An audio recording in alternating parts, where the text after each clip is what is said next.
दोस्तों, झारखंड के मुख्यमंत्री हेमंत सोरेन ने विधानसभा के मानसून सत्र के आखिरी दिन केंद्र की भाजपा सरकार पर जमकर हमला किया।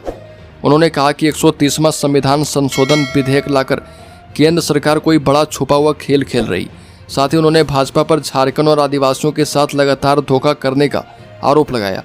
सीएम हेमंत सोरेन ने कहा कि यह समझ से परे है कि आखिर क्यों ऐसा संशोधन लाया गया जिसमें यह प्रावधान है कि किसी मंत्री को अगर 30 दिन या उससे ज़्यादा की जेल की सज़ा होती है तो उसे पद से हटा दिया जाएगा। उन्होंने कहा कि इस विधेयक के पीछे कोई बड़ा एजेंडा छिपा है जिसे हम अभी समझ नहीं पा रहे, लेकिन आने वाले समय में यह साफ हो जाएगा। मुख्यमंत्री ने भाजपा पर आरोप लगाया कि वह चुनाव आयोग का इस्तेमाल अपने राजनीतिक फायदे के लिए करती है। यह भी दावा किया कि बिहार में लाखों मतदाताओं के नाम चुनाव आयोग की मदद से हटा दिए गए हैं।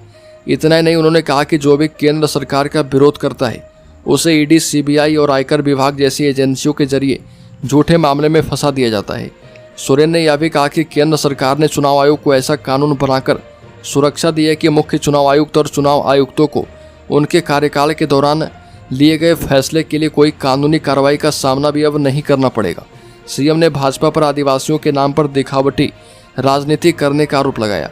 उन्होंने कहा कि प्रधानमंत्री नरेंद्र मोदी बिरसा मुंडा की जयंती पर खूंटी से करोड़ों की योजनाओं का उद्घाटन तो करते हैं, लेकिन उन योजनाओं का कोई असर जमीन पर नजर नहीं आता। साथ ही मुख्यमंत्री ने कहा कि हमने बिरसा मुंडा की जयंती कार्यक्रम में राष्ट्रपति द्रौपदी मुर्मू को आमंत्रित किया था, लेकिन उसे अस्वीकार किया गया। प्रधानमंत्री आए और बड़े बड़े वादे किए, लेकिन हकीकत में कुछ बदला नहीं। मुख्यमंत्री ने कहा कि विधानसभा में सर्वसम्मति से शिबू सोरेन को भारत रत्न देने का प्रस्ताव पास किया गया है।